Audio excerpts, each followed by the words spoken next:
primero el tema de la organización de la materia. Como les decía, los martes vamos a tener las clases de teoría. Habitualmente, bueno, yo les subo primero en el campus las presentaciones.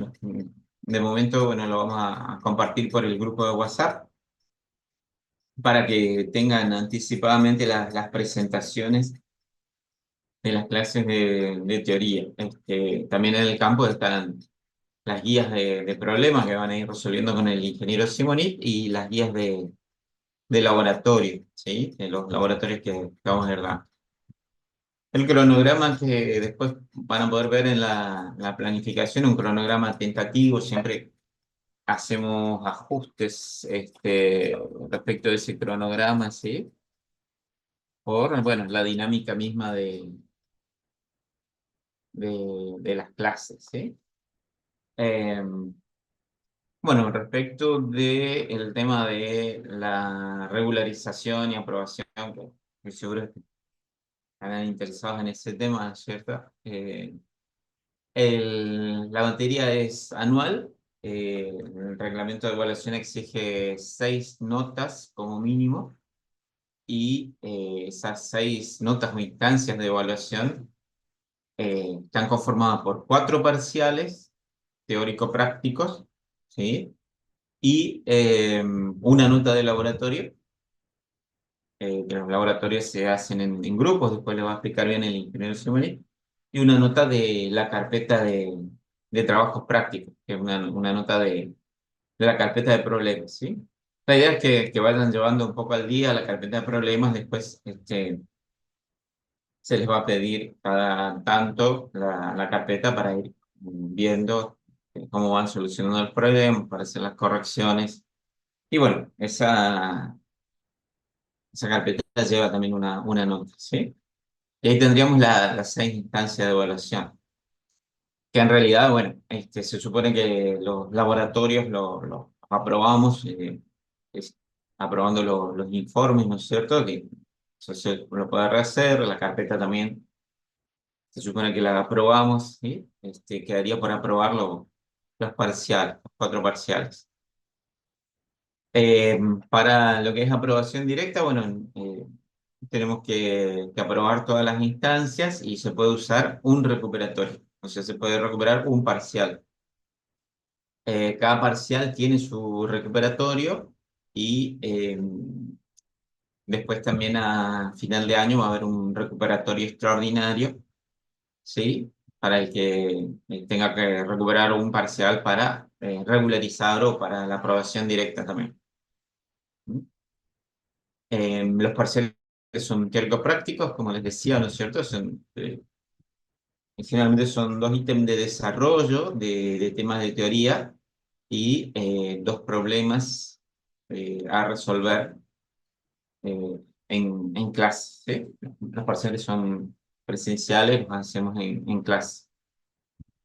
Este, bueno, los recuperatorios, por ahí algún que otro recuperatorio puede caer un día sábado, ¿sí? Esos, algunos los podemos hacer virtual, el tema de los recuperatorios, ¿eh? Ahí después en el cronograma van a poder ver la distribución de fechas y la modalidad de los parciales. En el campus, bueno, pero después les voy a copiar en el grupo, tienen una carpeta con la bibliografía de la materia en PDF. Eh, ahora les voy a copiar acá en el grupo para que tengan la,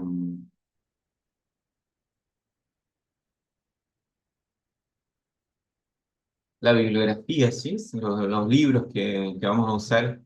En PDF hay varios libros, en realidad de esos yo les voy a recomendar 2 o 3 fundamentalmente para eh, que sería como la bibliografía básica, ¿sí?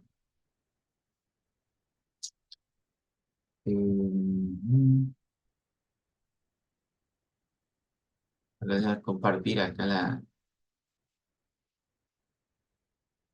carpeta un segundito y ya después les vuelvo a compartir la pantalla. Déjenme buscar la carpeta con la bibliografía. Los libros, bueno,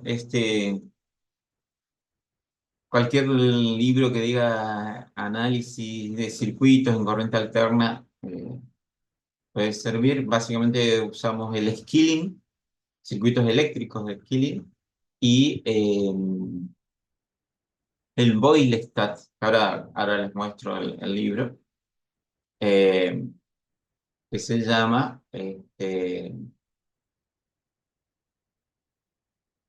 Introducción al análisis de circuitos, de Boylestat, ¿sí? Son los libros fundamentales. Después, en algunos temas en particular, yo les voy a ir recomendando otra bibliografía para ampliar algunos de esos temas, pero como para no este, perdernos, digamos, entre tanta bibliografía, bueno, esos son por ahí los libros que más usamos.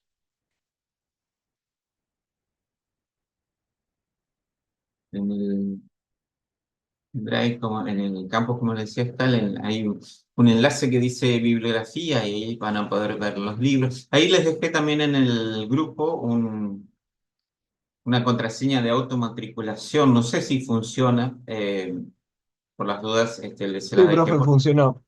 Ya Perfecto. me di. Allá se matricularon. Ah, perfecto. Genial. Entonces ahí van a poder ver en el campus la bibliografía, ¿sí? Pero si no también les copio acá.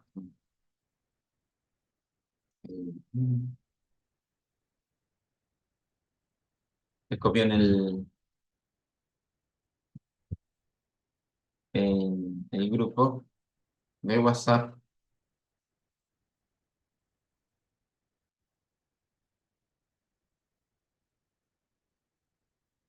Ahí están los libros de electrotecnia, ¿sí? Ahí, como les decía, hay varios libros. Tenemos cuatro, seis, siete libros, ¿sí?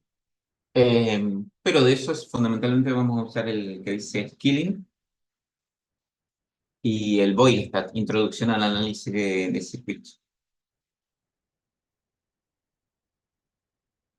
Eh,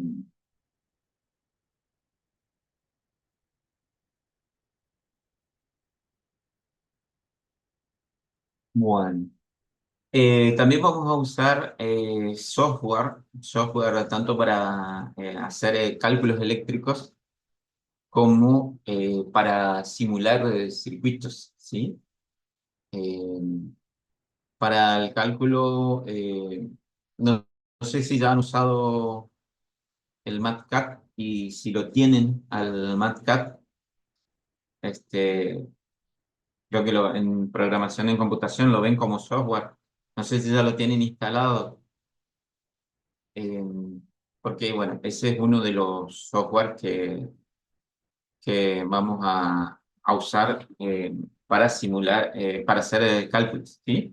Acá en electrotecnia se trabaja mucho con números complejos en corriente alterna en general, ¿sí?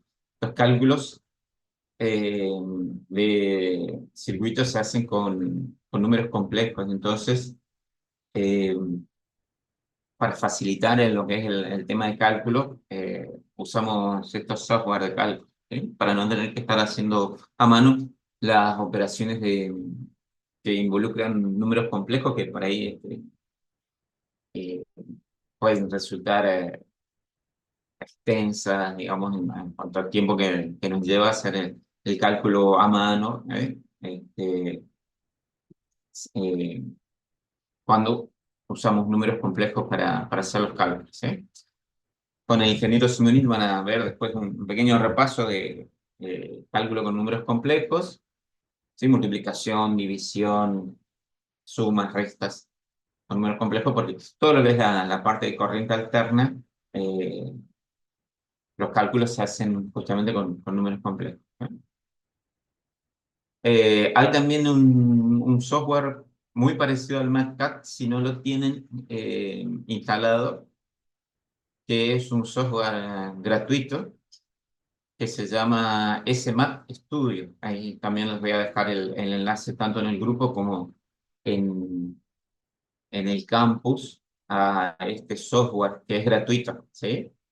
En el campus no le puedo poner el Matcat porque es un software de pago, pero este software que es gratuito sí se puede bajar tranquilamente.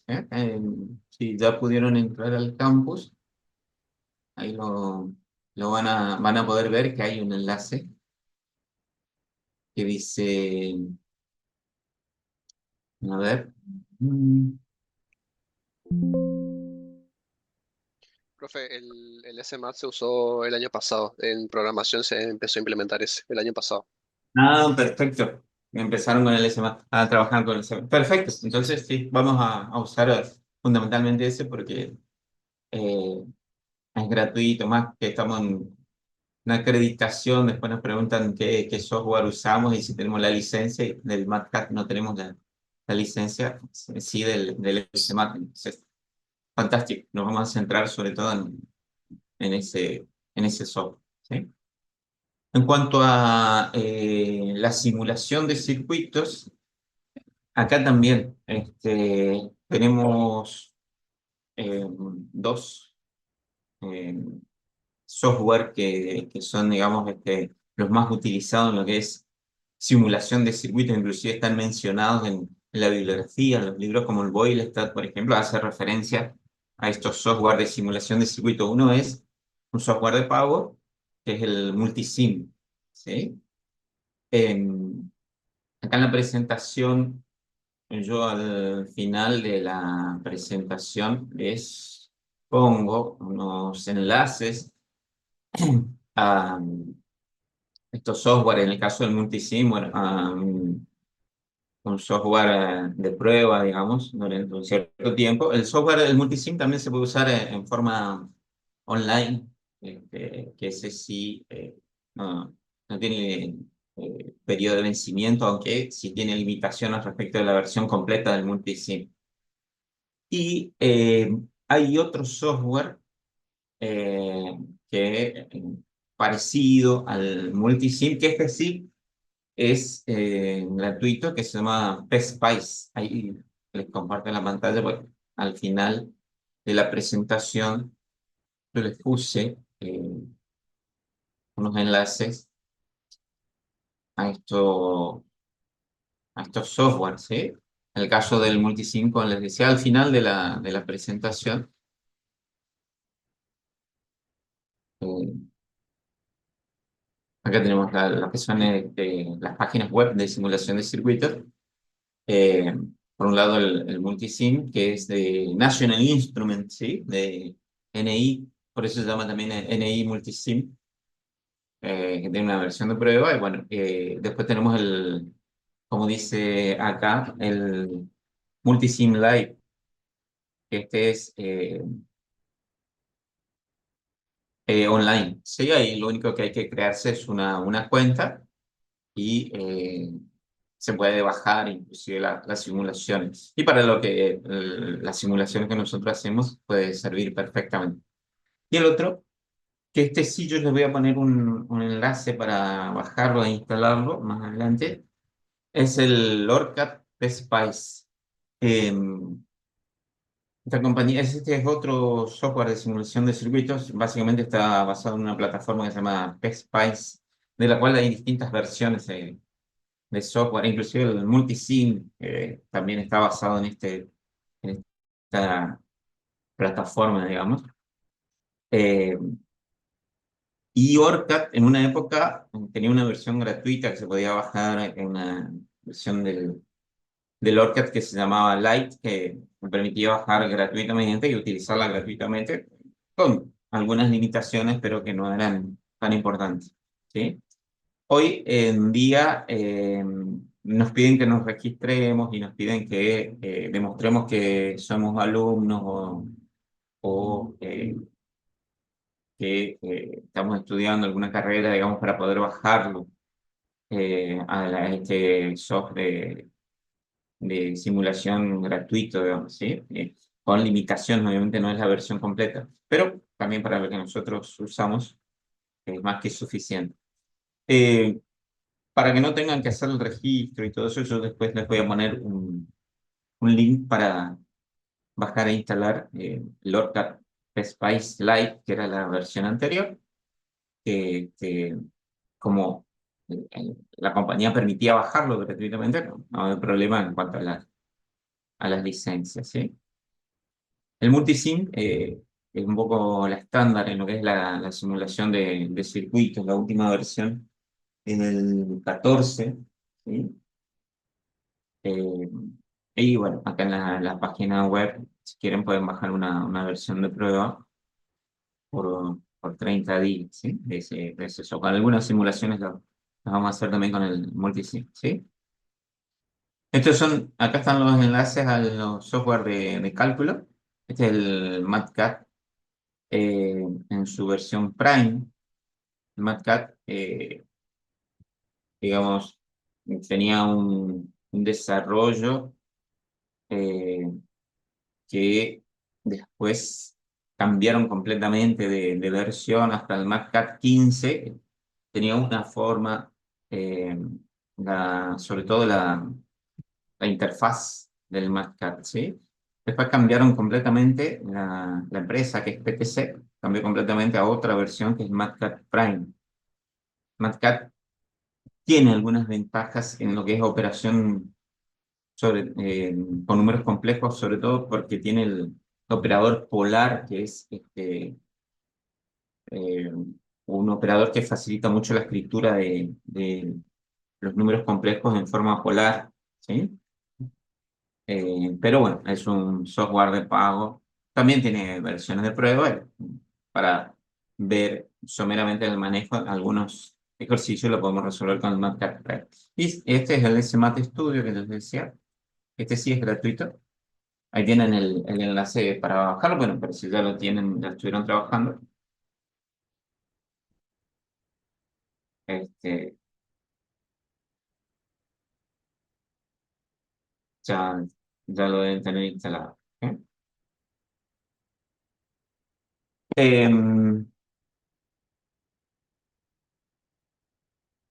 bien. Em, Se puede usar la calculadora también para hacer los cálculos con números complejos, pero eh, la verdad que, sobre todo después cuando tengamos que resolver matrices y demás, y cuando tengamos que resolver transformada de Laplace, ¿sí? El SMAT, con un complemento que después le vamos a instalar, que se llama Máxima, después lo voy a mostrar. Me permite resolver sobre todo ejercicios con transformadas de Laplace, ¿no? Es una manera en la que después nosotros vamos a poder obtener la ecuación completa, tanto del periodo transitorio como del periodo permanente de un circuito de las expresiones de la tensión y la corriente, tanto del periodo transitorio como del periodo permanente de un circuito, ¿sí? La verdad que ese más complementado con este otro software. El Máxima es un software de cálculo también, ¿sí?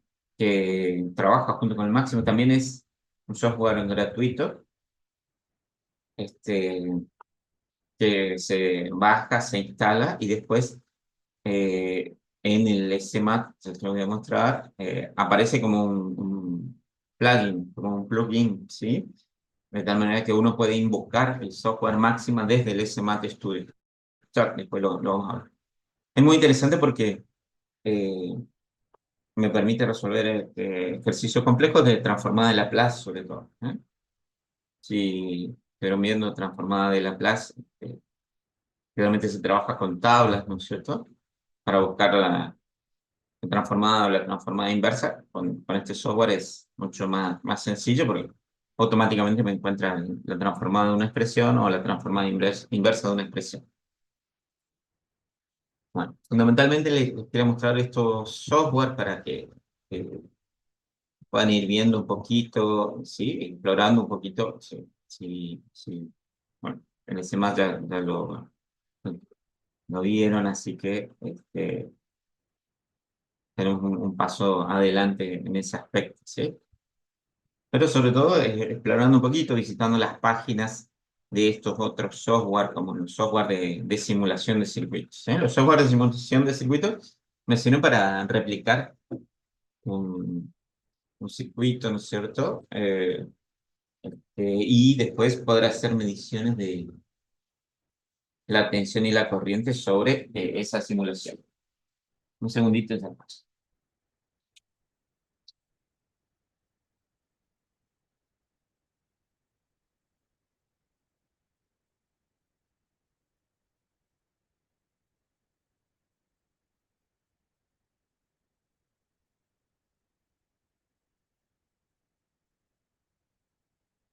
Bueno,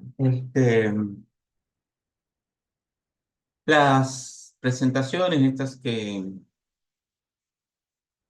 yo les voy a ir subiendo son como una guía, fundamentalmente, lo que yo les pido de teoría está en las presentaciones. Ujú. Eh, ¿De qué software?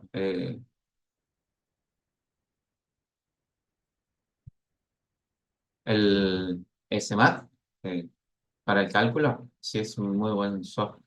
El tema de la asistencia, eh, algunas clases las podemos hacer híbridas.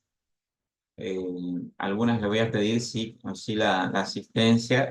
La asistencia siempre se toma, asistencia por lo menos en las clases de teoría, ya sea que sean presenciales o que sean híbridas. Híbridas me refiero a que las próximas clases, salvo algunas que yo les voy a pedir asistencia específica, porque vamos a ver unos temas que quiero trabajar en la clase con ustedes. Yo voy y doy la clase desde el aula y el que quiere asiste presencialmente y el que quiere puede seguir desde la casa a través del Zoom, la clase, ¿sí? Pero asistencia se toma y para la aprobación directa hay que tener el 75% de asistencias a las clases dadas, ¿sí? Em, bueno, y eso es fundamentalmente creo que no, lo principal.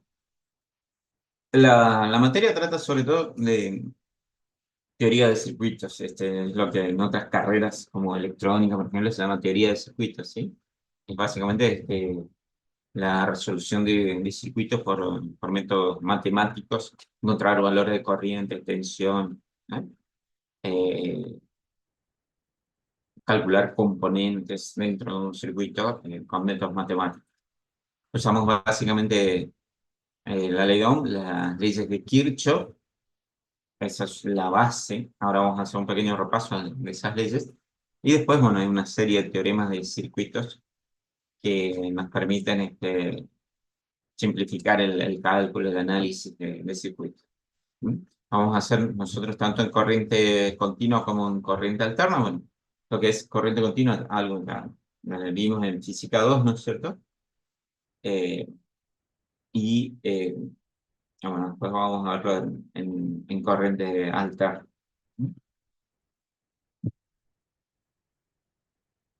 Bueno, y la unidad uno es básicamente una introducción, ¿no es cierto? En realidad es un repaso, no tiene contenido nuevo, podríamos decir, porque es un contenido que de alguna u otra manera ya lo vimos en física.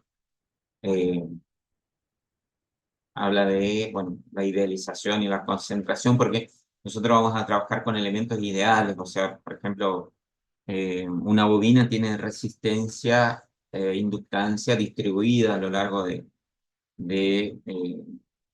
toda la bobina, ¿no es cierto? Pero nosotros la vamos a considerar concentradas, a eso se refiere la concentración, a la resistencia en una parte del circuito, a la inductancia en otra parte del circuito. En ese sentido, trabajamos con elementos ideales, resistencias puras, inductancias puras, etc. Todo elemento real, en realidad, se puede representar como una combinación de elementos ideales, ¿eh? por ejemplo, como decimos, una bobina real, una combinación de una inductancia con una resistencia. Una capacitancia también tiene resistencia aparte de la capacidad. Bueno, elementos lineales y no lineales, esto algo se vio en física, ¿no es cierto? Son aquellos que cumplen con la ley de Ohm o no cumplen con la ley de Ohm. Nosotros fundamentalmente trabajamos con elementos lineales, o sea, resistencias, inductancias y capacidades de valores constantes. Y en una unidad en particular vemos los elementos lineales como los semiconductores, diodos, transistores, en una unidad en particular. Pero en el resto de las unidades trabajamos con elementos lineales fundamentalmente. Porque son también estos eh, elementos después nos permiten representar eh, instalaciones eléctricas y máquinas eléctricas. Esta materia es básica después para todo lo que es la parte eléctrica, porque una máquina eléctrica, como puede ser un transformador, como puede ser un motor, ¿sí? Cualquier tipo de motor, se puede representar como por un circuito equivalente, ¿sí? Que está conformado justamente por resistencias, inductancias, fundamentalmente. ¿Sí? Bueno, vamos a trabajar con fuentes. Acá vamos a introducir lo que son las fuentes de corriente, nada más. Con diferencia ah, realmente veníamos trabajando con fuentes de tensión, ideales. Vamos a introducir lo que son las fuentes de corriente. Y bueno, y después vamos a hacer un pequeño repaso. Hoy no nos va a dar el tiempo como para ver todo. Vamos a ver en dos clases esta parte. Vamos a ver un pequeño repaso de las ecuaciones de circuitos que se basan en la ley de Ohm y las leyes de Kirchhoff, ¿sí? Es a modo de repaso en realidad, porque salvo algunas cuestiones que vamos a ver de manera diferente para facilitar el cálculo, son cosas que ya vimos anteriormente.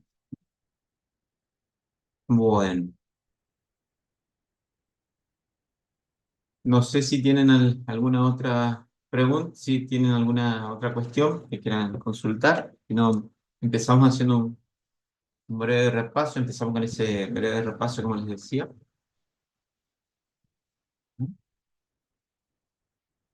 Bueno, em, concentración e idealización se refiere al hecho que, como les decía, nosotros vamos a trabajar. Una aclaración respecto de las presentaciones, por ahí tiene mucho texto porque está empezada como para que les sirva de guía de lectura, digamos, ¿eh? Guía de lectura que después pueden profundizar con la bibliografía.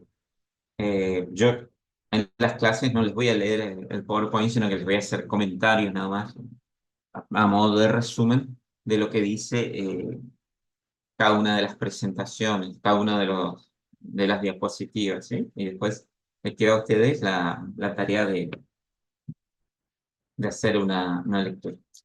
Una cuestión que me olvidaba.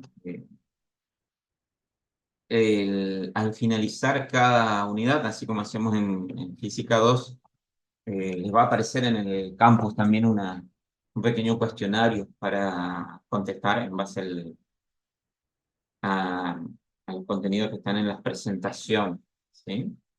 Es el mismo mecanismo de Física 2, que después tienen el recuperatorio de ese cuestionario. Eso también constituye otra instancia de evaluaciones, un poquito para obligarlos a que vayan leyendo, siguiendo la materia lo más al día posible, nada más, ¿sí? Yo les voy a avisar cada vez que está disponible el cuestionario. Bueno, en Las cuanto a preguntas, profe, las dime, preguntas del parcial son similares. el parcial tiene ítem de desarrollo. Ahí yo les voy a pedir que desarrollen un tema, ¿sí? Más que, por ejemplo, cuando veamos potencia en corriente alterna, cómo se llega a la fórmula de potencia, ¿sí? Son más desarrollo que preguntas múltiple choice, ¿no? Por eso son dos ítems de desarrollo de teoría. generar el parcial. Bueno, en cuanto a la idealización, como les decía, los elementos reales en general tienen los parámetros distribuidos, ¿no es cierto? Pero nosotros trabajamos con los parámetros de resistencia, inductancia, capacidad concentrados. Eh, Después, más adelante, cuando ven cálculos de líneas eléctricas, a veces se vuelve a trabajar con los parámetros distribuidos de la línea o resistencia por metro, inductancia por metro, pero en una línea, por ejemplo, pero en este caso nosotros vamos a considerar que la resistencia, la inductancia, la capacidad están concentradas. La vamos a representar con un simbolito eh, como un elemento que está concentrado, como dice ahí, por ejemplo, la bobina, este, un electroimán que puede ser de un timbre, un contactor, etcétera, tiene inductancia y tiene resistencia que están distribuidas a lo largo de toda la bobina, pero nosotros lo consideramos concentrado. La ley de Ohm, bueno, es archiconocida la ley de Ohm, ¿no es cierto? A esta altura, me imagino. Este, en general, cuando representamos con letras minúsculas, nos estamos refiriendo a valores son variables en el tiempo. Entonces, por ejemplo, acá esa B que indica tensión ahí puede ser un valor que varía en el tiempo, lo mismo que la corriente acá, que está representada con minúscula, estaría indicando un valor que puede ser variable en el tiempo. Es para no ponerle nada más B de T, así es, I de T, ¿sí? Y los valores que son constantes los representamos con mayúsculas, ¿sí? Como la resistencia, por ejemplo. Eh, La resistencia, como les decía, resistencia, inductancia y capacidad, nosotros la vamos a considerar como valor constante, a pesar de que una resistencia, por ejemplo, en valores extremos de temperatura o de frecuencia, o sea, temperaturas muy altas o temperaturas muy bajas, la resistencia varía. Eh, lo mismo que en el caso de frecuencias muy altas, la resistencia puede llegar a variar, pero nosotros lo vamos a considerar como constante, porque vamos a trabajar generalmente dentro de rangos en los cuales la resistencia es efectivamente constante. Bueno, en las unidades también son archiconocidos, ¿no es cierto? La diferencia potencial o voltaje lo medimos en volt, la resistencia de corriente en ampere, la resistencia en ohm, ¿cierto? Esta es una representación elemental de un circuito, esta es la representación de una fuente. Generalmente, a la diferencia potencial que tenemos en bornes de la fuente, se la suele simbolizar con la letra E más que con D. Pero bueno, eh, van a encontrar bibliografía que siguen simbolizando con una B, digamos. Lo que es la FEM, la fuerza electromotriz de una fuente, se suele simbolizar con E. Y la diferencia potencial que tenemos sobre un elemento, eso sí, en los bornes de un elemento, eso sí lo podemos simbolizar con la letra B. ¿Eh?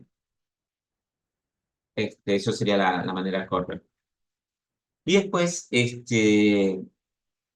para plantear las ecuaciones, nos vamos a valer del sentido convencional de la corriente que ya habíamos visto en física 2, ¿no es cierto? El sentido convencional de la corriente va del borne positivo de la fuente hacia el borne negativo de la fuente. Es contrario en realidad al movimiento de los electrones, porque los electrones se mueven al revés desde el borne negativo de la fuente al borne positivo, pero este es el sentido convencional de la corriente que es con el que vamos a trabajar. Eso no afecta el resultado de los cálculos, digamos, considerar el sentido de la corriente este, tal como está ahí, sentido convencional. Eh, Acá las resistencias son elementos que no tienen polaridad, porque se pueden conectar de la misma manera de un lado que del otro, ¿no es cierto? Una resistencia de carbón, mira, no tiene un borne positivo o un borne negativo, sino puede conectar indistintamente de un lado o del otro. Ahora, para lo que es los cálculos, y esto es una diferencia importante con lo que veníamos haciendo en física 2, para lo que es los cálculos nosotros vamos a considerar o le vamos a colocar un signo positivo por donde entra la corriente a la resistencia. ¿Sí? una convención que particularmente la trae el Boyle, los libros modernos en general de teoría de circuitos, la suelen traer, porque esto después va a facilitar mucho el planteamiento de las ecuaciones. O sea, el borne por donde entra la corriente lo vamos a identificar con un signo más, ¿sí? Acá, por ejemplo, la corriente está entrando por el otro extremo, este extremo al que vamos a identificar con un signo más. ¿Sí?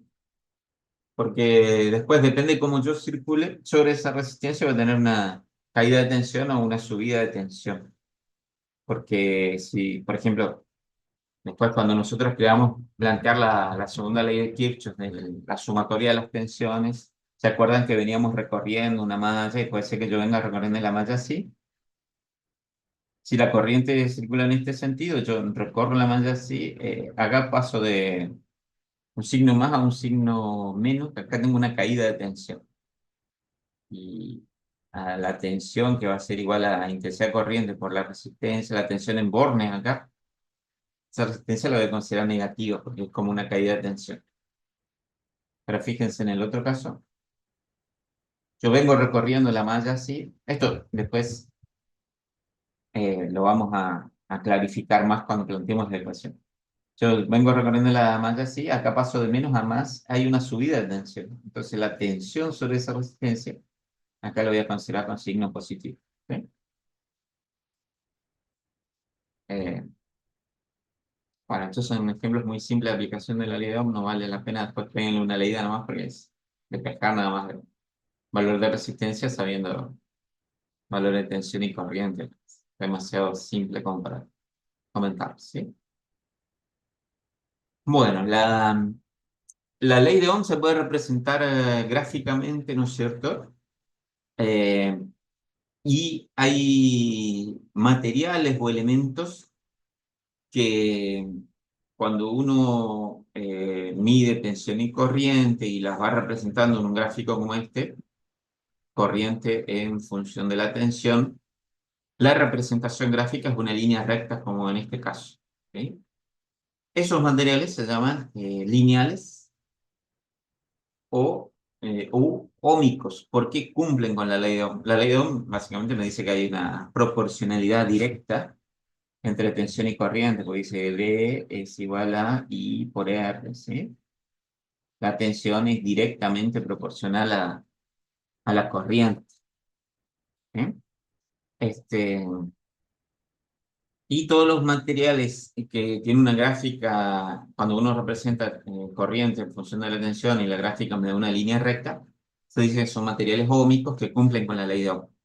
Pero no todos los materiales eh, cumplen con la ley de Ohm. O sea, no es una ley universal, porque, por ejemplo, eh, esta es la curva de un diodo, ¿sí? De un material semiconductor. El diodo no cumple con la ley de Ohm. Fíjense acá, graficamos corriente en función de la tensión, no me da una línea recta, sino la este, polarización directa tiene esta forma y la polarización inversa del diodo tiene esta forma. ¿Sí? Este es un material no lineal. ¿Sí? En el caso de un diodo. Después, justamente en una unidad en particular, vamos a ver los materiales no lineales.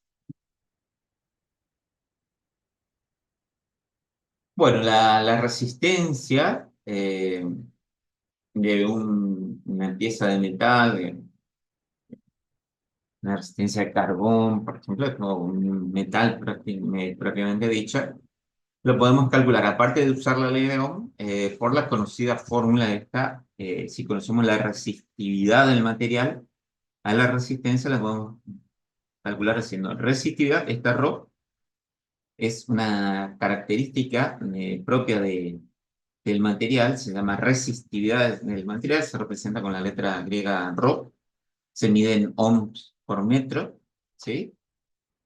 La resistividad por la longitud del material sobre la sección transversal me permite calcular la resistencia de, por ejemplo, una barra como esta, que tiene una determinada longitud, una determinada sección, ¿sí?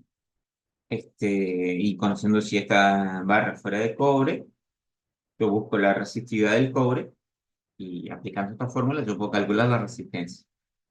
Lo mismo se puede hacer con con un alambre de cobre de un conductor, por ejemplo, ¿sí? Yo tengo un alambre de cobre y conozco la sección circular, conozco la longitud, conozco la resistividad del cobre, eh, sin tener que aplicarle, digamos, sin tener que hacer circular una corriente y medir una tensión, puedo calcular la resistencia de ese material con esa fórmula, ¿no es cierto? Esto es lo mismo que habíamos visto en física 2, o sea, a modo de repaso nada más. Después, eh, la inversa de la resistividad, ¿sí? ¿Cómo se llamaba? La inversa de la resistividad. Con, Conductividad. exactamente, conductividad. Y se miden en Siemens, porque todo lo que sea resistencia se mide en ohm, todo lo que sea conductividad se mide en Siemens, que se simboliza con la letra S. En el caso de la conductividad se mide en Siemens por metro. ¿Eh? Es la inversa de la resistividad, o sea, sería 1/ohm por metro. ¿Eh? Antes también, sí, en el Killing todavía usan esta expresión como unidad de la conductividad, pero el ohm a la -1 y el metro a la -1, porque me quedaría 1 sobre la resistividad, queda 1/ohm eh, por metro, ¿no es cierto? Pero la unidad del sistema internacional de conductividad es el Siemens. Siemens sobre metro vendría así. Siemens que se mide, se simboliza, ¿verdad? Con la letra S, S mayúscula. ¿Mm? Eso después también va a ser la unidad de admitancia, el Siemens. Así como la unidad de impedancia es el, el ohm, el Siemens, que es la inversa, vendría a ser la unidad de admitancia. Bueno, esta gráfica que está acá pretende mostrarnos que la resistencia en realidad eh, varía con la temperatura y la variación no es directamente proporcional, tiene un tramo en el cual la variación de la resistencia es más o menos proporcional con la temperatura. O sea, en la mayoría de los materiales, como los metales, por ejemplo, la resistencia aumenta con la temperatura. Al aumentar la temperatura, ahí podemos ver que va aumentando la resistencia. Eh, Esto está dado por un coeficiente propio de característico del material, que es el coeficiente de resistividad. Si el coeficiente de resistividad es positivo, el material aumenta la resistencia con la temperatura y disminuye con la baja de temperatura, ¿no es cierto? De tal manera que en el cero absoluto, que es -273 grados Celsius, el material pierde toda resistencia, ¿ok? Toda resistividad. Como decíamos nosotros, vamos a trabajar a temperaturas más o menos ambiente y vamos a considerar un valor constante de resistencia, ¿no? En casos extremos, en el caso de conductores que van a trabajar en ambientes muy extremos, bueno, de temperaturas muy extremas, hay que tener en cuenta el efecto de variación de la resistencia con la temperatura. Pero no es nuestro caso entonces. ¿Sí? Dando la resistividad. La resistividad varía con la temperatura según esta fórmula. Esta es la misma fórmula que habíamos visto en física 2. Y como varía la resistividad, la resistencia, ¿sí? También varía de la misma forma con la temperatura. Alfa es el coeficiente térmico de resistividad. Si la resistencia aumenta con la temperatura, alfa es positivo. Y hay algunos materiales que al revés, la resistividad del material disminuye con la temperatura. Tiene un coeficiente térmico de resistividad negativo en ese caso. Son materiales especiales que se usan en algunas aplicaciones en electrónica en particular.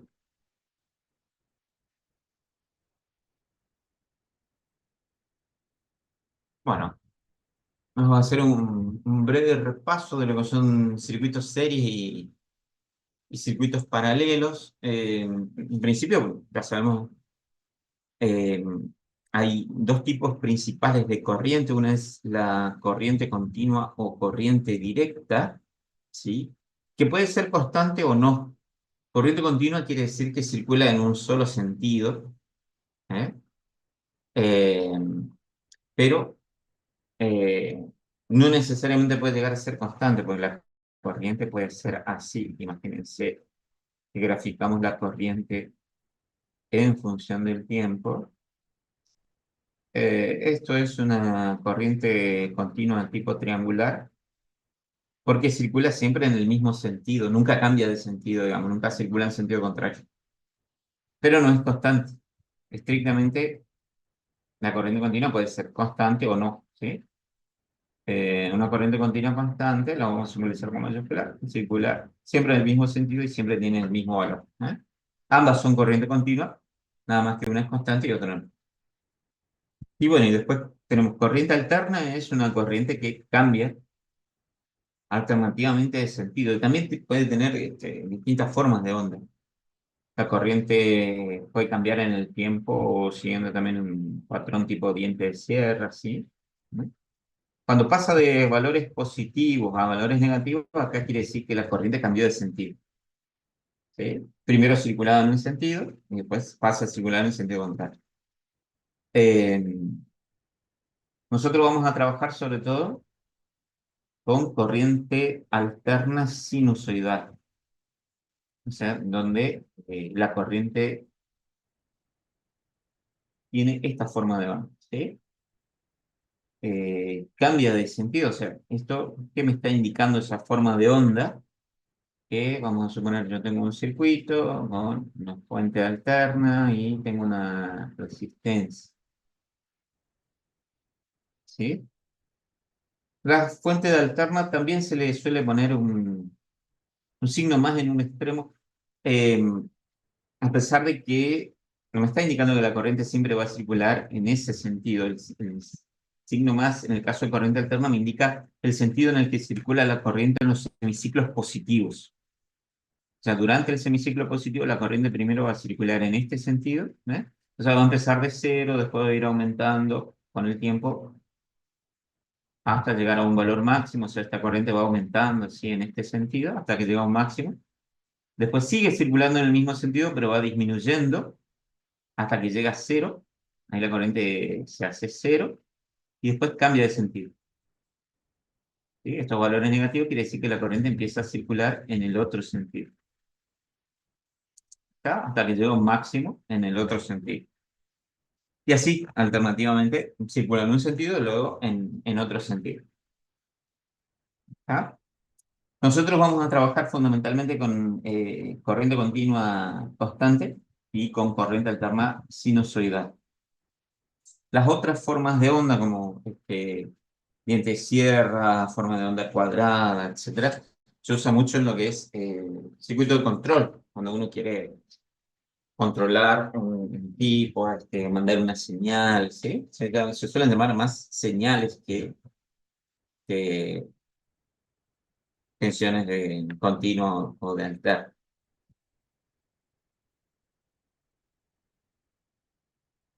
Bueno, los elementos de los circuitos en serie son circuitos tales como estos, ¿no es cierto? Para identificar si los elementos están conectados en serie, bien, tenemos que fijarnos si están recorridos por la misma corriente, fundamentalmente, ¿sí? Eh, la corriente tiene que ser la misma a lo largo de todos los elementos que están conectados en serie. Eh, Estrictamente, desde el punto de vista teórico, la definición dice que dos elementos van a estar en serie si cuentan con un terminal en común. Acá tiene este terminal en común, pero en la resistencia 1 y la 2 el único terminal que tienen en común, uno solo, ¿sí? La 2 y la 3 tienen este terminal en común, pero no otro. Y el punto en común entre los dos elementos no se encuentra conectado a otro elemento. Porque si yo acá, en este punto en común entre R2 y R3, conecto otro elemento, ahí yo no puedo decir que estas dos resistencias estén conectadas en serie, ¿sí? No tengo que tener ningún elemento conectado ahí en ese punto en común entre R2 y R3, o entre R1 y R2.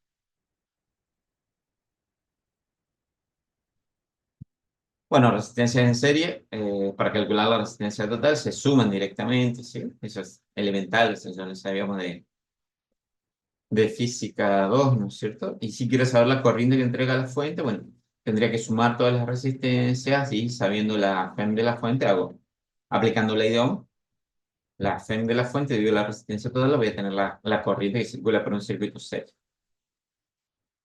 Y después voy a tener la caída de tensión sobre cada elemento, por ejemplo, acá voy a tener en B1 la tensión sobre este elemento, caída de tensión o tensión en bornes del elemento, va a ser la corriente que circula por ese elemento, que acá le puedo poner IS o I nada más, eh, por la resistencia, y eso me va a dar la tensión sobre ese elemento. B1 es I1 por R1, y así B2 va a ser I2 por R2. Estos son conceptos elementales, ¿no es cierto? Me imagino que se acordarán. ¿Cuánto da, por ejemplo, acá la resistencia total de este circuito? ¿Cuánto da?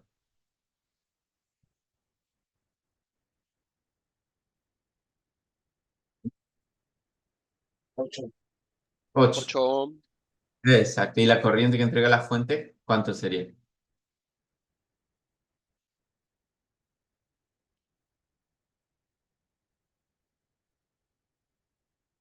2,5 amperes, Sería la tensión de la fuente sobre la resistencia. ¿Sí? Sería los 20 volts. dividido 8, 2,5. Exacto. 2,5 ohms. Si quiero calcular V1, por ejemplo, va a ser la corriente que circula y por R1. 2,5 por 2 sería 5 volts. Así se podría calcular las tensiones sobre los otros elementos. Y la sumatoria de las caídas de tensión en todos los elementos me tiene que dar la tensión de Fuente. la fuente. ¿Eh? Son cálculos muy elementales en este caso. Bueno, las fuentes de tensión también se pueden conectar en serie, ¿sí? Para aumentar o disminuir la tensión total aplicada a un sistema. Obviamente, si están conectadas en el mismo sentido, digamos, están entregando corriente en el mismo sentido, se suman directamente las tensiones de la fuente para tener la tensión total. Si tenemos alguna fuente que está conectada en sentido contrario, tenemos alguna fuente en un sentido y otra en otro sentido, ¿sí? Las fuentes entregan corriente en este sentido, digamos, de menos a más. Sumamos las que están conectadas en un sentido y le restamos las que están conectadas en el otro sentido, ¿sí? Acá, por ejemplo, sumamos 9 más 3 volts, 12 volts y le restamos la de 4 volts. Y esto es equivalente a una fuente de 8 volts que estaría entregando entonces tensión en el sentido eh, de la sumatoria de estas dos fuentes. Bueno, las leyes de Kirchhoff, repasando un poquito, eh, tenemos dos, ¿no es cierto? La ley de los voltajes y la ley de las corrientes. La ley de los voltajes de Kirchhoff dice que la suma algebraica de las subidas y caídas o elevación y caída de potencial alrededor de una malla, un lazo, lazo es una malla o trayectoria cerrada, eh, siempre es cero, ¿cierto? Em, y acá viene lo que yo les decía de colocarle un signo más a la resistencia por donde entra la corriente. Siempre vamos a suponer un sentido de circulación de la corriente. A veces, si tenemos una sola fuente, bueno, el sentido de circulación es evidente. El sentido de circulación de la corriente va a ser el que está mostrado ahí porque tenemos esta sola fuente que entrega corriente en ese sentido. Si tenemos varias fuentes y no sabemos para dónde circula la corriente, bueno, suponemos en principio un sentido de circulación. Después, como den los cálculos, nos va a indicar si el sentido supuesto era el correcto o no. Pero bueno, en este caso la corriente circula en ese sentido y eh, le vamos a colocar un signo más por donde entra la corriente a las resistencias. Y de por sí las fuentes ya tienen, la fuente de continua ya tiene una polaridad, ¿no es cierto? Que la que está indicada ahí en,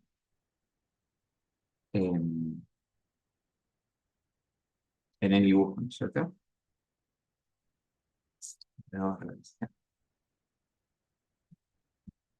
Y entonces esto, el ponerle los símbolos, los signos, perdón, va a facilitar mucho plantear la sumatoria de las tensiones, porque básicamente lo que dice la segunda ley de Kirchhoff, la sumatoria de las tensiones a lo largo de una malla tiene que ser igual a cero. Y partimos de cualquier punto. ¿Eh? Esto después es básico, sobre todo para el- los métodos de las corrientes de rama y de las corrientes de malla, método de resolución de circuitos que vamos a ver más adelante, el plantear esta ecuación, ¿sí? Así que parece una tontería, pero es importante plantearlo correctamente como lo vamos a hacer ahora. Partimos de cualquier punto y empezamos a hacer la sumatoria, recorremos, elegimos un sentido de circulación para la malla, ¿sí? Habitualmente eh, elegimos el sentido horario.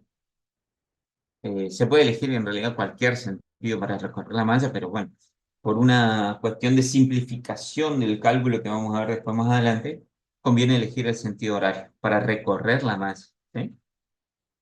Y bueno, partimos, por ejemplo, de este punto y empezamos a recorrer la malla. Acá nos encontramos con la fuente y pasamos, fíjense, de un signo menos a un signo más. Podríamos decir que ahí hay una subida de tensión. Una subida de tensión con un valor de tensión igual a la FEM de la fuente. Como la tensión sube, a esa tensión que tengo entre los bornes de ese elemento, que es la FEM de la fuente, la considero positiva. Después sigo recorriendo, me encuentro con la resistencia R1. En toda la parte del conductor considero que no hay elementos, no hay subida ni caída de tensión, porque los elementos los consideramos concentrados, como decía. En R1, fíjense que yo estaría pasando de un signo más a un signo menos, digamos. ¿Eh? No le ponemos el signo menos, solamente el signo más, pero como que estoy pasando de más a menos, es como que hay una caída de tensión. Entonces la tensión sobre R1, la tensión sobre R1, que es la intensidad de corriente por la resistencia, sería R1 por la corriente que circula. Como hay una caída de tensión ahí, le vamos a poner signo menos a esa tensión. Lo mismo pasa acá, seguimos recorriendo la malla, siguiendo este sentido de circulación. Nos encontramos con R2, también pasamos de más a menos. También es una caída de tensión que va a ser R2 por la corriente que circula sobre R2. No tengo más elementos, llego al punto de partida y la sumatoria de esas tensiones tiene que ser igual a cero. Y esto es básicamente la ley de Kirchhoff de las tensiones.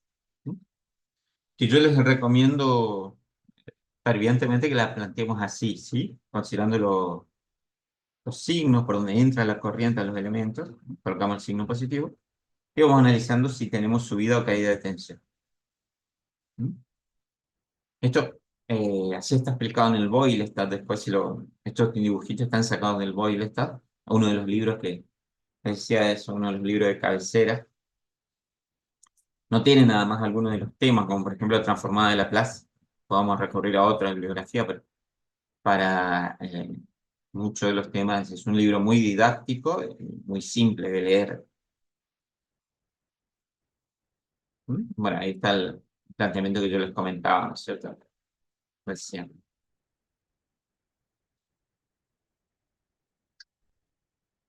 Bueno, y hay una regla que se llama regla del divisor de voltaje, eh, que en principio parece una regla que nos complica la vida, porque ¿para qué nos vamos a aprender esta regla? Pero después, cuando tengamos que hacer cálculos rápidos de la tensión sobre un elemento, van a ver que es una forma de simplificar, digamos, el análisis y facilitar el cálculo.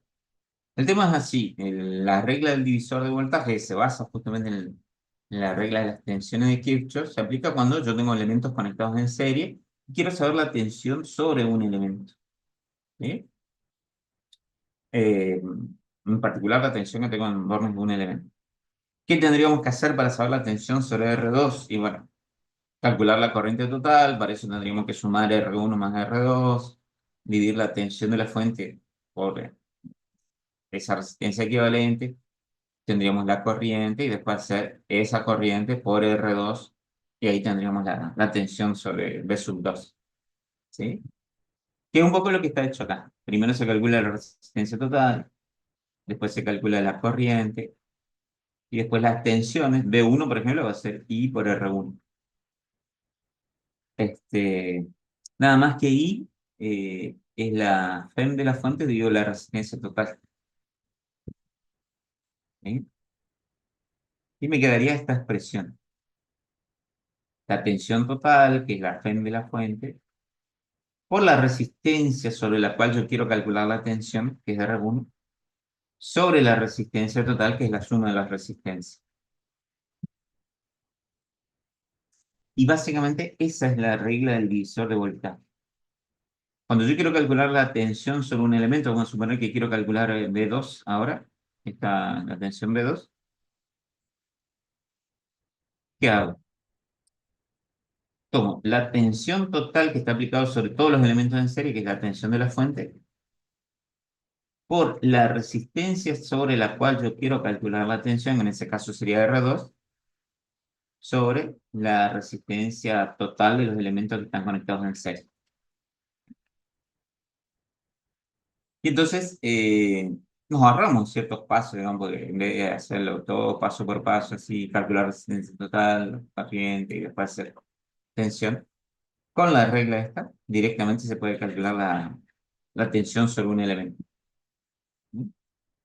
Tensión total sobre todas las resistencias que están conectadas en serie por la resistencia sobre la cual yo quiero calcular la tensión, dividido la resistencia total de los elementos en serie.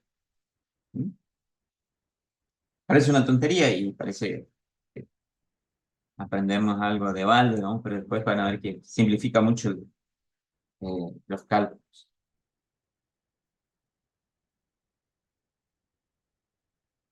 Por ejemplo, acá, ¿cuánto daría D1 ahí? Aplicando la regla del divisor de voltaje. Tendría que ser la FEM total por R1, que es la resistencia sobre la cual yo quiero calcular el voltaje, dividido la resistencia total. 16 voltios. ¿Cuánto? ¿6? 16. Claro. Y, y bueno, y así con un solo paso calculamos el voltaje. ¿Sí? Como les decía, tiene muchas aplicaciones en procesos. ¿No? Acá, por ejemplo, vamos a calcular B3. ¿Cuánto daría B3 en ese ejemplo? 24 volts. 24 volts. Bueno, ¿qué tendría que ser? La tensión total, la fuente, por R3 sobre la resistencia total. ¿Eh? Así se debería calcular. Eh,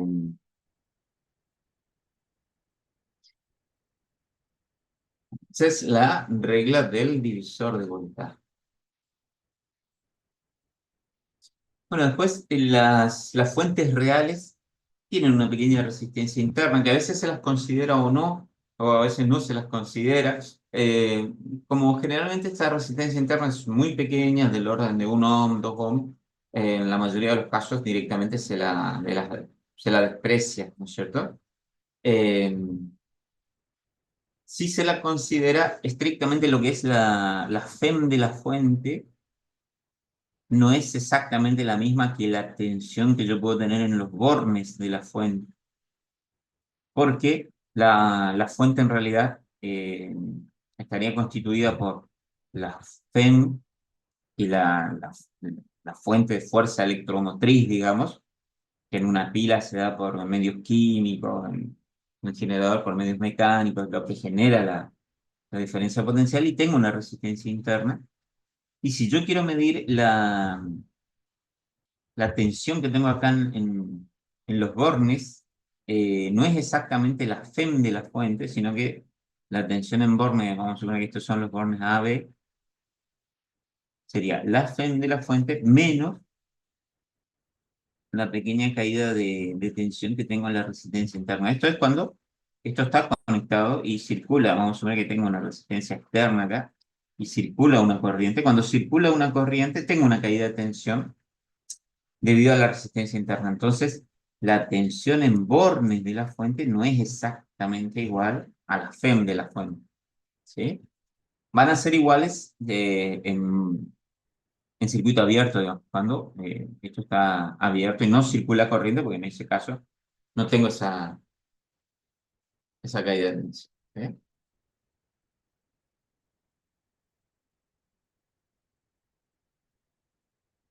Este, ¿sí?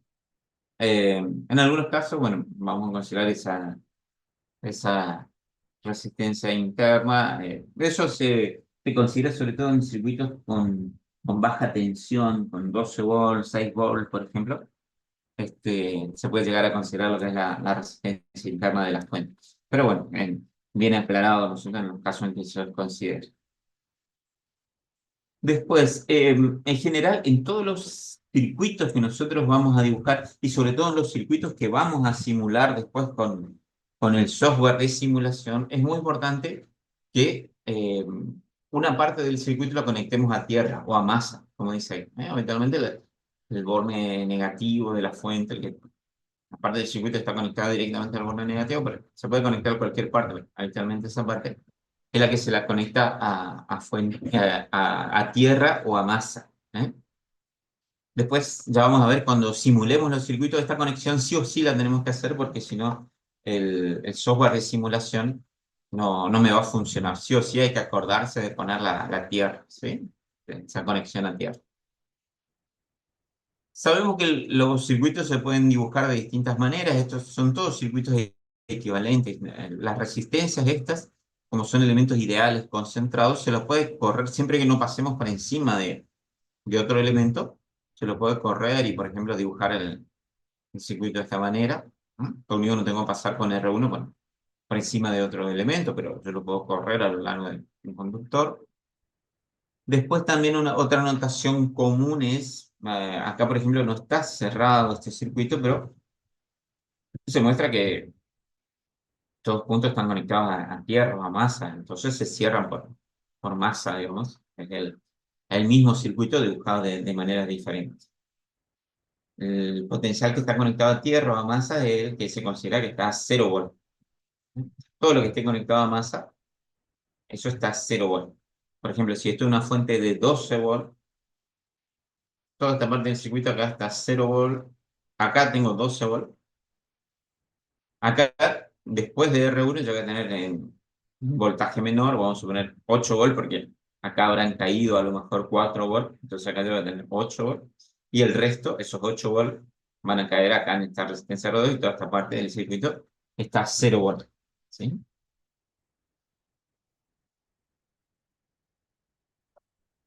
Por el orden que se coloca los subíndices en una tensión, me está indicando el borne que está a mayor tensión y cuál está a menor tensión. Por ejemplo, si se dice que el voltaje VAB es positivo, esto quiere decir que el punto A, que sería este punto de acá, está a mayor potencial, como está indicado ahí, que el punto B.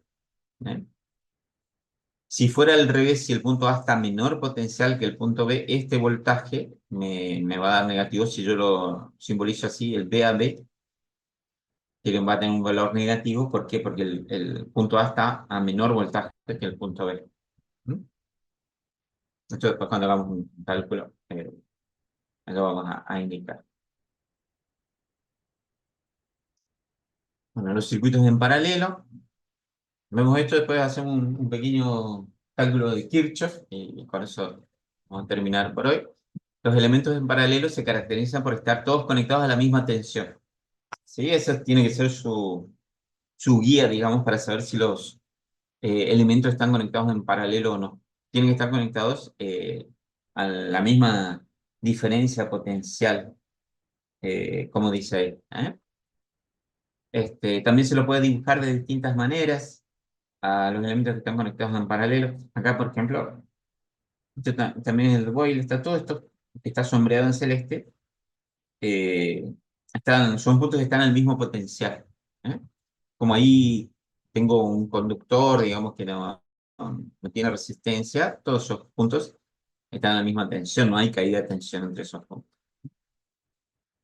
Los elementos en paralelo se los pueden dibujar así, o como están en la otra figura, estos elementos también están en paralelo, ¿sí? Acá yo tendría conectado una fuente, por ejemplo, de este lado,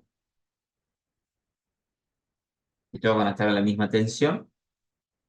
O también se lo puede dibujar así, ahí también, ¿eh? Todos esos elementos están conectados en paralelo, y yo puedo dibujar una fuente de tensión ahí. Están todos a la misma tensión o la misma diferencia potencial. Bueno, para resistencias en paralelo sabemos que se suman las inversas, ¿no es cierto? ¿Sí? Las resistencias en paralelo.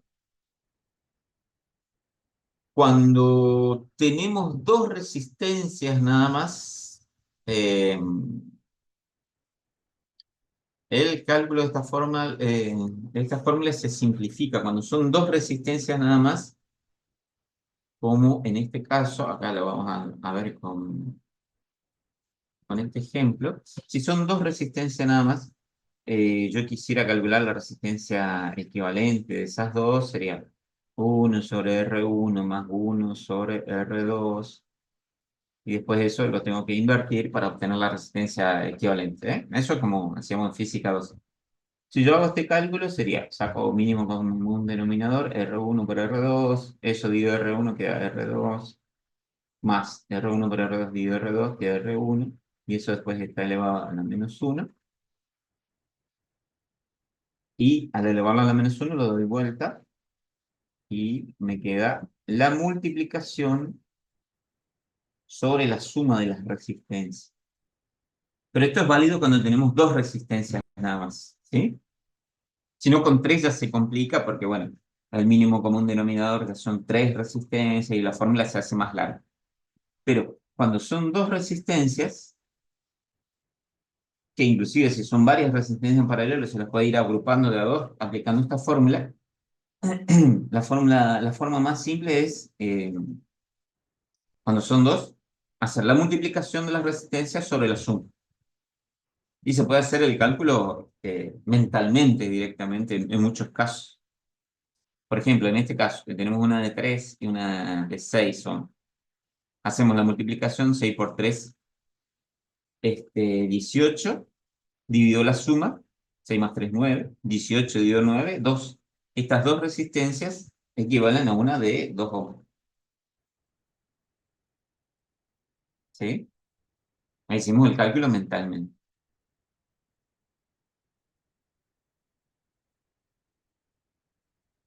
Y esto que está acá, que está simbolizado con la G, es la conductancia. La conductancia es la inversa de la resistencia, ¿eh? Si yo quisiera calcular la conductancia equivalente, tendría que ser la inversa de la resistencia equivalente, y eso estaría dando un medio o 0,5 siemens, ¿eh? La inversa de la resistencia se llama conductancia y se mide en siemens. 1/O siempre va a ser igual a siemens como unidad, ¿sí? Y lo que es conductancia se simboliza con la letra G, con G.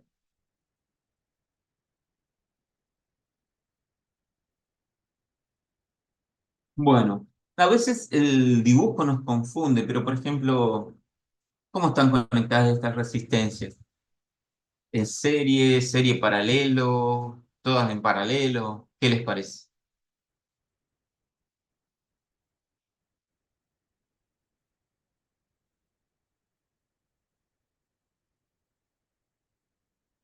Están todas en paralelo. Están todas en paralelo, ¿sí?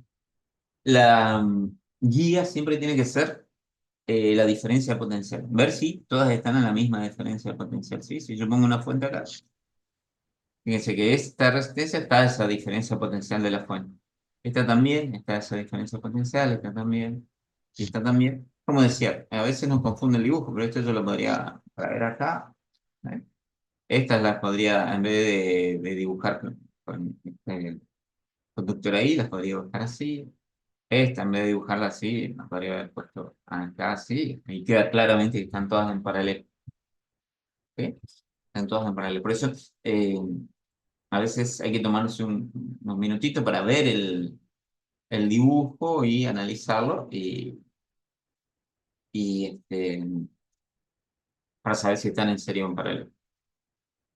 Bueno, como les decía, si están conectadas dos resistencias en paralelo, la total se hace haciendo la multiplicación sobre la suma. Si son tres las que están conectadas en paralelo, bueno, ya se complica porque al calcular las inversas ya me queda una expresión un poco más compleja. ¿Mm?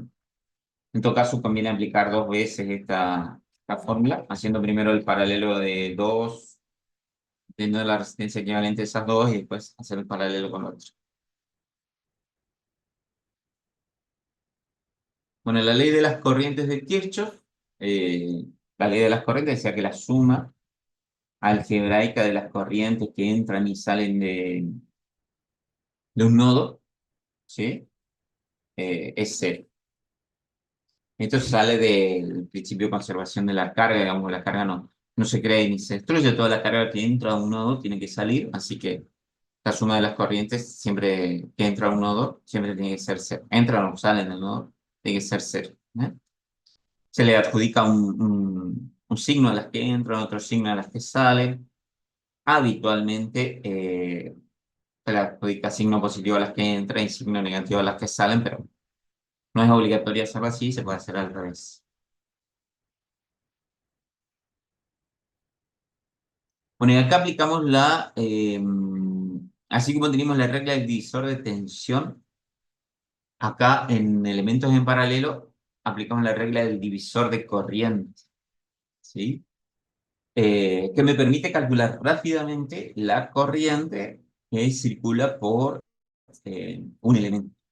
Esto se da cuando tenemos una corriente que entra a una serie de elementos que están conectados en paralelo y yo quiero saber la corriente sobre un elemento en particular. Por ejemplo, quiero saber I3 cuánto vale. ¿Eh? Este, acá, si no, el procedimiento, ¿cómo sería? Y bueno, tengo que calcular la resistencia equivalente de todas estas resistencias, sumándolas en paralelo, ¿no es cierto? Después calcular la tensión a la que a la que está sometida esa resistencia equivalente, haciendo I por la resistencia total, me da la tensión a la que están sometidas las resistencias. Y después haciendo la tensión sobre R3, la tensión total sobre R3, voy a tener I3. ¿Eh? Pero con la regla del divisor de corriente, eso se puede simplificar. Sobre todo, después vamos a ver cuando hay únicamente dos resistencias conectadas en paralelo. La regla del divisor de corriente, bueno, básicamente me va a permitir calcular una corriente sobre una resistencia cualquiera. ¿Eh? Para eso, eh, la corriente, digamos, eh, la corriente total sería la tensión sobre la resistencia total. ¿Cierto? La corriente que está entrando ahí a ese elemento. Y la tensión yo la podría calcular como la corriente, la tensión a la que están sometidos todos los elementos están sometidos a la misma tensión o misma diferencia de potencial. La tensión la podría calcular como la corriente que circula por uno de los elementos por la resistencia de ese elemento. Y bueno, de ahí se puede despejar la corriente IX, que es la que circula por un elemento X cualquiera, sería la resistencia total por la corriente total este, sobre el elemento en el cual yo quiero calcular la corriente. ¿Mm? Esa es la regla del divisor de corriente.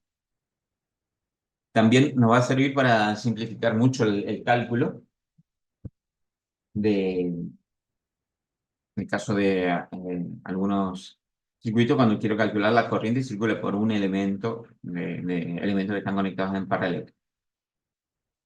Cuando tengo solamente dos elementos, como acá dos resistencias que están conectadas en paralelo, el cálculo del divisor de corriente es más simple, porque fíjense, si nosotros aplicáramos acá la resistencia total, en principio son dos elementos en paralelo, hacemos la multiplicación sobre la suma como habíamos visto, ¿sí?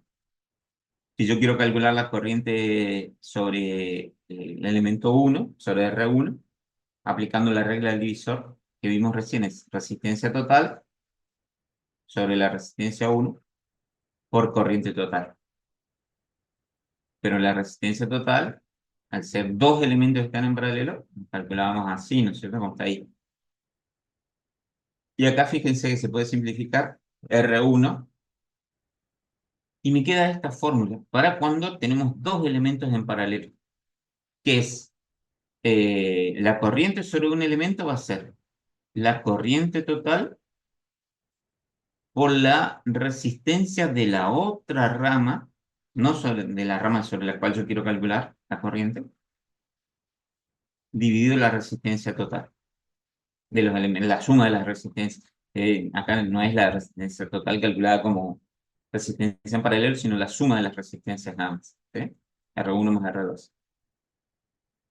Esto es válido para dos elementos, ¿sí? Porque con dos elementos se puede simplificar así una resistencia. Pero en la mayoría de los casos lo vamos a aplicar a la regla del divisor de corriente de esta manera. Fíjense, si yo quiero calcular la corriente en I2 es corriente total por resistencia de la otra rama sobre la suma de las resistencias. ¿Sí? Esa es la regla del divisor de corriente. Esto es para dos resistencias. Y bueno, la regla general es esta, para n resistencia. Acá nada más que tenemos un inconveniente que hay que calcular la resistencia total siendo el paralelo de las resistencias, ¿eh? Pero si no, con dos resistencias es más simple, es así nada más. Corriente total por resistencia de la otra rama sobre la suma de las resistencias. Bueno, eh,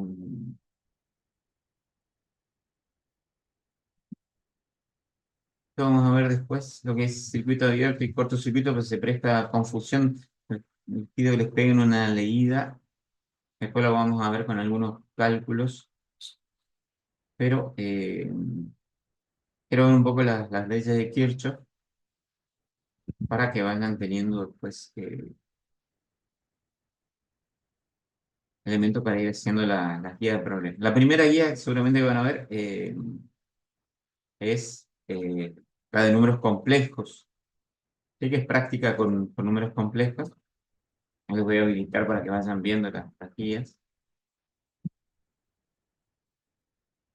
Fuente de corriente vamos a ver la próxima clase. Hasta ahora trabajamos con fuente de tensión fundamentalmente. Vamos a repasar lo que era el método de las corrientes de rama, que es uno de los métodos de resolución de circuitos. Ese es el método que habíamos visto en física 2 como leyes de Kirchhoff, ¿sí? Pero acá vamos a usar la ley de Kirchhoff para todos los métodos, digamos. Y vamos a ver distintos métodos. El que ya habíamos visto es este método de las corrientes de rama.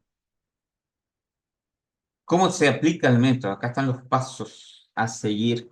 ¿Sí? Yo tengo un circuito cualquiera, ¿sí? Y en principio identifico las ramas de un circuito. ¿Se acuerdan que ramas eran las partes del circuito que conectaban dos nodos? Nodo era fundamentalmente aquellas partes del circuito en las que se unían dos o más ramas. O sea, ahí tenemos un nodo, por ejemplo, acá. Todo esto es un nodo. Todo esto también es un nodo, porque si no tengo elementos acá, todo esto es un solo conductor, está toda la misma tensión, eso constituye un nodo. Acá voy a tener un nodo acá, un nodo acá, un nodo acá. y otro acá si es que tengo elementos todos por esta parte, ¿sí? Acá voy a tener un nodo acá, un nodo acá, otro acá y otro acá. Y aquellas partes del circuito que conectan dos nodos consecutivos eran las que llamamos ramas. ¿Ok? Y bueno, en el método de las corrientes de rama lo que hacemos es asignamos una corriente para cada rama de la red, dándole una dirección arbitraria a esa corriente. Le damos una dirección arbitraria a la corriente para cada rama de la red. Después, esto le agregamos, distinto a lo que veníamos haciendo, le agregamos polaridades a cada resistencia, colocándole un signo más por donde entra la corriente a la resistencia. Luego aplicamos la ley de tensiones de Kirchhoff alrededor de cada malla cerrada independiente. ¿Sí? ¿Cuántas mallas independientes tenemos en un circuito? ¿Quién se acuerda? ¿Cómo se calculaba la cantidad de mallas independientes que yo tengo en un circuito? ¿Mm? Ya habíamos visto en física 2. Porque malla es toda trayectoria cerrada dentro de un circuito. Acá, por ejemplo, en el dibujo este, yo tengo una malla, acá tengo una malla y la de afuera también constituye una malla. O sea, tengo tres mallas. ¿Sí? Acá, por ejemplo, yo puedo tener una malla acá, otra acá, otra acá, otra acá, otra acá y otra más, la de afuera. O sea, tengo tres, cuatro, cinco, seis mallas tengo. Pero resulta que no todas son mallas, lo que se llaman mallas independientes, porque las ecuaciones que yo puedo plantear en alguna de esas mallas pueden ser combinaciones lineales de las ecuaciones de otras mallas. El tema es que hay que plantear ecuaciones de malla en aquellas mallas independientes, lo que se llaman mallas cerradas independientes. ¿Quién se acuerda cómo se determinaba la cantidad de mallas independientes? ¿Mm? Estrictamente se termina así. El número de mallas independientes es. Después está escrito más adelante, ¿sí? Eh, Esto es igual al número de ramas. A ver. Número de ramas menos número de nodos menos uno. Sí, bastante parecido, ¿sí? Número de ramas menos, y acá vamos a poner entre paréntesis, número de nodos menos uno. ¿Sí? Efectivamente, así se plantea. ¿Eh? Por ejemplo, vamos a borrar todo esto.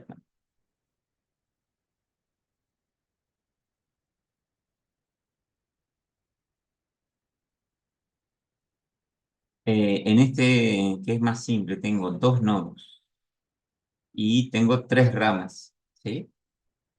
Entonces, acá la cantidad de masas independientes vendría a ser tres ramas, ah,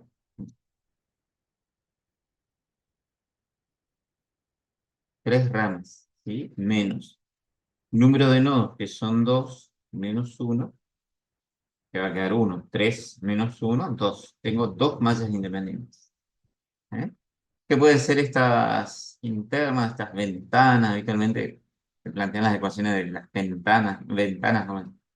Pero si no, puede ser una de esas ventanas y después la externa. ¿Eh? Cualquiera de las dos formas. Este, esa es la forma de determinar la cantidad de mallas independientes. Entonces, planteo la ley de las tensiones de Kirchhoff en ese ejercicio, por ejemplo, serían en dos mallas. ¿Eh? Como habitualmente las incógnitas son las corrientes de rama, y si fuera un ejercicio como este, yo tengo tres ramas, voy a tener tres incógnitas, me va a estar faltando una ecuación. La otra ecuación es la ecuación de nodo. que se plantea una ecuación, la cantidad de ecuaciones de nodos que se pueden plantear es igual a la cantidad de nodos independientes. Y la cantidad de nodos independientes es más fácil, el número de nodos independientes es el número total de nodos menos 1, ¿sí? Número de nodos independientes es número de nodos menos 1. Bueno, ahí se plantean las tres ecuaciones, entonces una de nodos, dos de mallas, por ejemplo, para el ejemplo ese.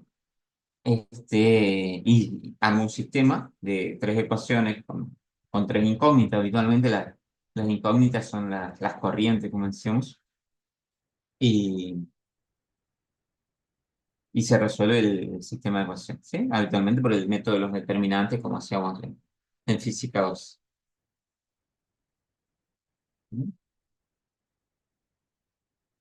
Vamos a ver con un ejemplo. Acá está bien detallado. Esto también está sacado del Boyle, que está muy bien explicado, muy bien detallado, ¿eh? Este es el método de las corrientes de ramas, donde suponemos una corriente por rama. Porque después vamos a ver el método de las corrientes de malla, que suponemos una corriente por malla, no por rama, ¿eh? En el método de las corrientes de rama, bueno, como habíamos dicho, generalmente primero identificamos los nodos. Acá tenemos dos nodos. Ramas, vamos a tener tres ramas y vamos a suponer una corriente por rama. Entonces suponemos una I1, por ejemplo, que tiene este sentido supuesto, está ahí. Una I2 que tiene ese sentido supuesto, está ahí. Que circula por toda la rama, esa está ahí. Y una I3 que tiene ese sentido supuesto, ¿no? ¿Cómo está ahí? Después le colocamos polaridades a las resistencias por donde entra la corriente. Acá, por ejemplo, en R1 entra I1 en este extremo. En R3 entra I3 en este extremo. En R2 entra I2 en este extremo. ¿Sí? Le coloco un signo más ahí a las resistencias por donde entra la corriente, ¿no? Y bueno, después aplicamos la ley de Kirchhoff de las tensiones, ¿sí? A cada malla que hayamos elegido, de las tres elegimos dos, como decíamos. Vamos a suponer que elegimos las ventanas interiores, esa, ¿eh? Elegimos un sentido de circulación de la malla. Habitualmente circulamos la malla, recorremos la malla en el sentido horario. Esta sería la malla 1, esta sería la malla 2, ¿sí? Y bueno, vamos a suponer que recorremos la malla 1 desde ahí y me quedaría así. Me encuentro con E1 de menos a más, así que voy a poner el signo positivo, E1, porque hay una subida de tensión. Me encuentro con la caída de tensión en R1, que va de más a menos, así que es una caída de tensión. La tensión va a ser R1 por I1. Después sigo recorriendo la malla, me encuentro con R3 de más a menos también, ¿sí? Así que hay una caída de tensión, que va a ser R3 por la corriente que circula por R3, que es I3. I3. Exactamente. Y bueno, no tengo más elementos, así que esto es igual a 0. Después planteo la ecuación de la malla 2. Parto de cualquier punto, como a partir de acá, por ejemplo, y recorro en sentido horario y me encuentro con R3 de menos a más. Así que acá tengo una subida de tensión, ¿sí? Y por lo tanto, ahí voy a poner R3 por I3 positivo. ¿No está? Porque estoy recorriendo el sentido horario y acá a R3 me la encontré de menos, vendría a ser, no está el signo menos, pero sería de menos a más. Sigo recorriendo el circuito y llego a R2. R2 también me la encuentro de menos a más. Acá hay una subida de tensión también, que va a ser I2 por R2 o R2 por I2. Esto es positivo, ¿sí? Porque tengo una subida de tensión. Después me encuentro la fuente me la encuentro cuando yo voy recorriendo en sentido horario, me la encuentro de más a menos. Hay una caída de tensión. Así que le voy a poner menos E2. ¿Sí? No tengo más elementos, retorno al punto de partida, esto es igual a cero. Bueno, y la tercera ecuación es la ecuación de nodo. Eh, Se puede plantear el caso del nodo A, por ejemplo, el nodo A o el nodo B, lo que fuera. Nodo A.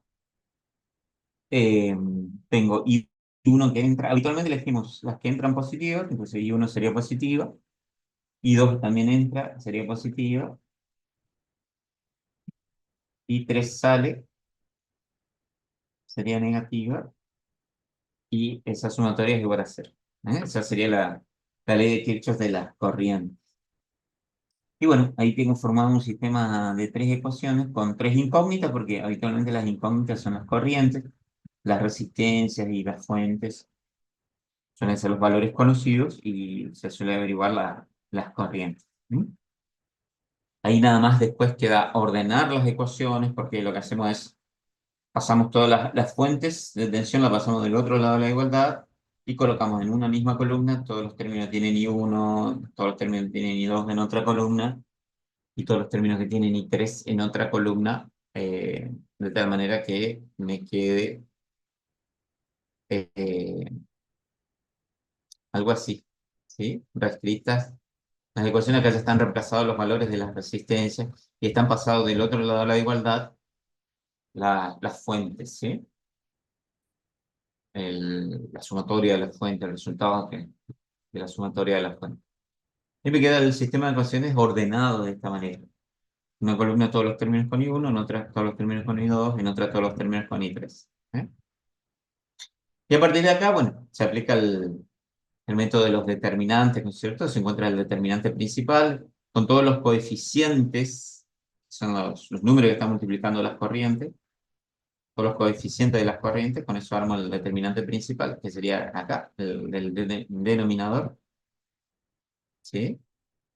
Es el determinante principal que sería formado por estos coeficientes 2, 0, 4, 0, 1, 4, 1, 1, menos 1. ¿Sí? Ese es el determinante principal. Y en el numerador coloco el determinante de I1, que consiste en reemplazar la columna de los coeficientes de I1 por los valores de las tensiones. ¿Sí? En vez de poner 2, 0, 1 acá, ponemos las tensiones que están acá. 2, 6, 0. 2, 6, 0. ¿Eh? Estas son las matrices en realidad. Se hallan los determinantes, se hace el cociente y se encuentra la corriente. Me dio negativa la corriente, digamos. ¿Qué quiere decir? Que la corriente en esa rama circula en sentido contrario al que uno supuso. Nada más que eso. Y bueno, para I2 hacemos algo parecido. En el denominador va el determinante principal y en el numerador reemplazamos en el determinante principal la columna de I2 por las tensiones. En vez de poner 0, 1, 1, acá ponemos 2, 6, 0, que son las tensiones. Hallamos, esas son las matrices, como decía, hallamos los determinantes, hacemos el cociente y tenemos el valor de I2. Lo mismo con I3. ¿Eh? Y así ese es el método de los determinantes. Esto sería bueno si después lo intentan hacer al dar verificar el cálculo este con el SMAT. Si ya lo saben manejar al SMAT, por ejemplo, eh, vamos a introducir acá.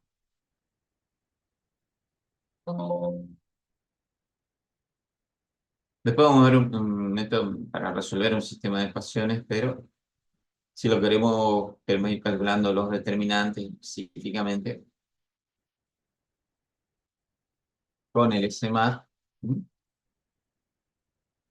¿Ya vieron cálculos de determinante con el SMAT? Por ejemplo, podemos al determinante principal le podemos llamar D, dos puntos, y acá vamos al botón de matrices, Insertamos una matriz de 3 por 3. Profe, todavía está transmitiendo el PowerPoint. Ah, perdón. Eh, Vamos de vuelta. ¿Saben hacer esto o no? Por ejemplo, el determinante principal le damos un nombre, ponemos D, 2 puntos, y vamos acá al botón de matrices, este botoncito ahí, le ponemos insertar, y ahí vamos rellenando la matriz principal, tenía 201, 011, 201,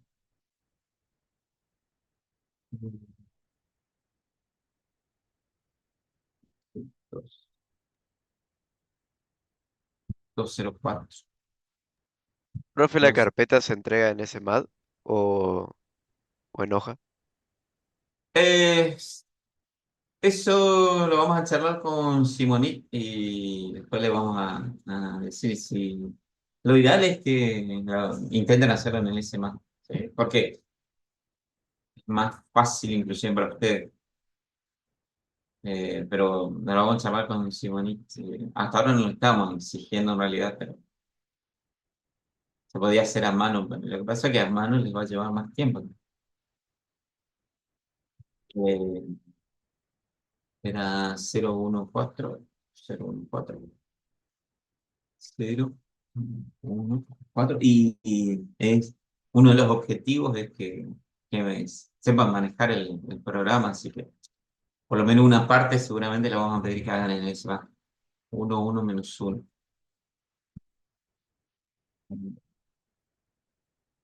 1, 1 y -1.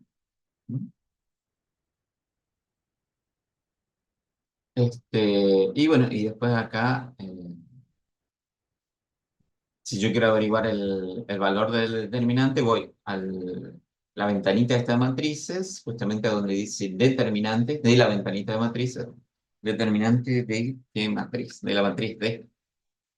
Le doy igual, y ese sería el valor del determinante principal, -14.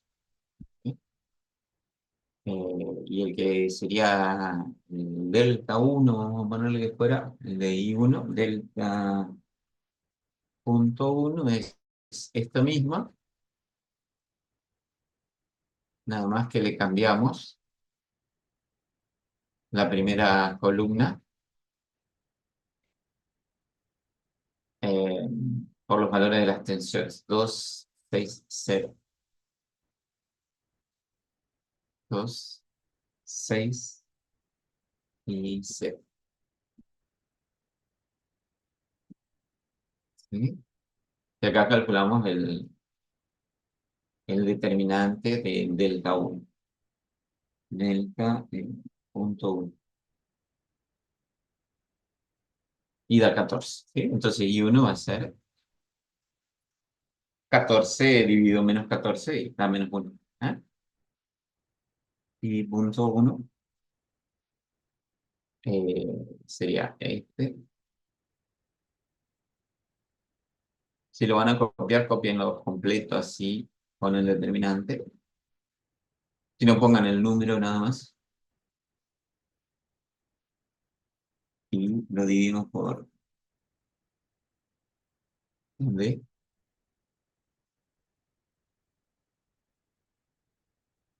Y obviamente da menos 1.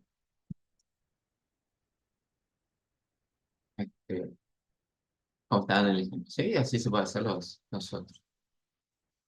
Sería bueno que intenten rehacer, como les decía, ese ejercicio con,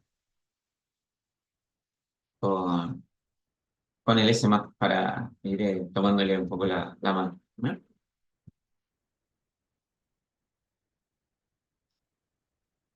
Bueno, lo que es hoy vamos a dejar un poco por acá, por ser la primera clase. Traten de mirar un poquito el tema de los software, ¿sí? Eh, de sacar una captura de pantalla para después pasar la asistencia.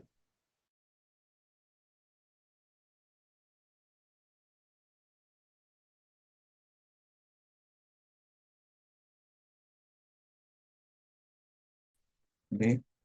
Y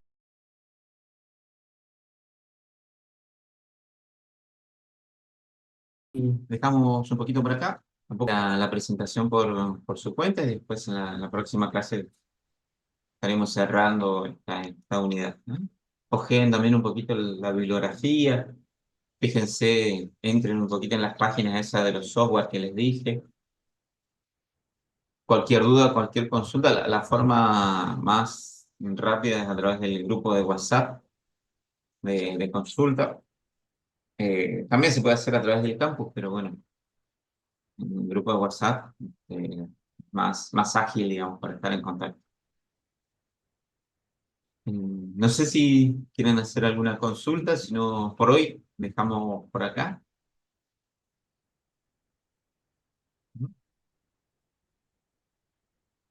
Bueno, si no hay consultas, cerramos hoy por acá. Me olvidé de grabar las próximas clases.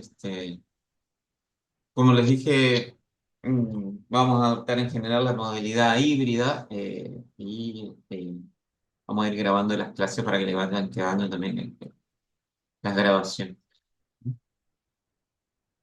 Y bueno, si no hay consultas, nos vemos el próximo martes. ¿Eh?